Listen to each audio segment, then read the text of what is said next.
اللہ کے رسول صلی اللہ علیہ وسلم نے فرمایا لوگوں مرغے کو گالی نہ دو، مرغ کو گالی نہ دو، اس لیے کہ وہ نماز کے لیے تمہیں بیدار کرتا ہے۔ اور دوسرے حدیث کے الفاظ ہے فَإِنَّهُ يَدْعُو إِلَى الصَّلَاةِ، وہ نماز کی طرف دعوت دیتا ہے۔ اور ایک حدیث کے الفاظ ہے فَإِنَّهُ يُوقِظُ لِلصَّلَاةِ، وہ نماز کے لیے بیدار کرتا ہے۔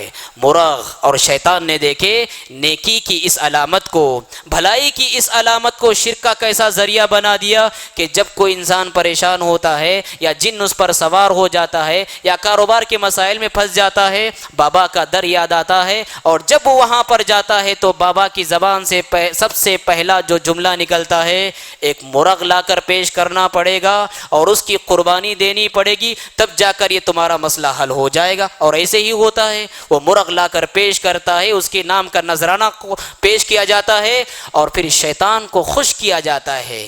لعن اللہ من ذبح لغیر اللہ، اللہ کی لعنت ہو اس پر جو غیر اللہ کے لیے ذبح کرتا ہے۔ اور ان میں سے بہت سارے بابے ایسے بھی ہیں نعوذ باللہ ثم نعوذ باللہ کہ جب شیطان کسی پر مسلط ہو جاتا ہے اور یہ جب بابا کا رخ کرتے ہیں تو بابا کیا کہتا ہے، بہت تگڑا شیطان تمہارے جسم پر طاری ہے، بہت مضبوط شیطان تمہارے جسم پر طاری ہے۔ وہ مرغ منگاتا ہے اور مرغ کو نیچے سے اوپر تک اتارتا ہے اور زمین پر دے پٹکتا ہے اور کہتا ہے کہ دیکھو بہت تگڑا جادو تھا، میں نے پورا رگڑ کر نکال دیا اور یہ اس کے اندر آ گیا تو تڑپ تڑپ کر مر گیا۔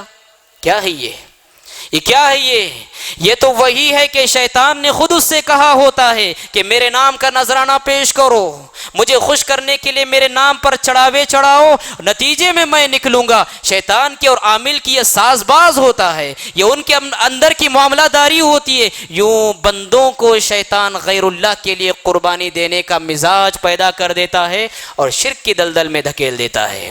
شیطان کا اس زمین پر بہت بڑا حربہ یہ ہے کہ بندے اپنی توحید پر قائم نہ رہے۔ وَلَا تَجِدُ أَكْثَرَهُمْ شَاكِرِينَ، شیطان نے اللہ سے وعدہ کیا ہے تو اپنے بندوں میں سے اکثر بندوں کو توحید پر قائم نہیں پائے گا۔ اللہ نے کہا وَلَقَدْ صَدَّقَ إِبْلِيسُ ظَنَّهُ فَاتَّبَعُوهُ إِلَّا فَرِيقًا مِّنَ الْمُؤْمِنِينَ، شیطان اپنے چال میں کامیاب ہو گیا، شیطان اپنے گمان میں کامیاب ہو گیا، اس نے اپنے چال کو سچ کر دکھایا۔ شیطان کے اکثر لوگوں نے پیروی کی سوائے مومنوں کے گروہ کے۔ مسجد عباد الرحمن کے پلیٹ فارم سے ہونے والی دعوت و تبلیغ کے مشن کو آگے بڑھانے میں ہمارا بھرپور ساتھ دیں۔